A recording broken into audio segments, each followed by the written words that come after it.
Athens Pakistani खातून anchor और marathon runner Mona Khan को यूनान में गिरफ्तार कर लिया गया। तर्जुमान दफ्तर खारजा के मुताबिक पाकिस्तानी सिफारत खाने ने मोना खान की गिरफ्तारी का मामला यूनानी हुक्काम के साथ उठाया है और यूनानी हुक्काम से मोना खान तक काउंसलर रसाई मांगी है। तर्जुमान ने बताया कि यूनान में पाकिस्तानी सिफारत खाना मोना खान की गिरफ्तारी की वजूहात मालूम कर रहा है।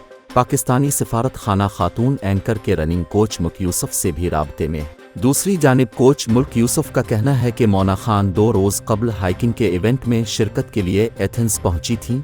उन्हें गिरफ्तार करके जेल मुंतकिल कर दिया गया है और पीर को अदालत में पेश किया जाएगा। कोच मुल्क यूसुफ ने मोना खान की रिहाई के लिए यूनान में पाकिस्तानी सिफारतखाने से मदद की अपील की है।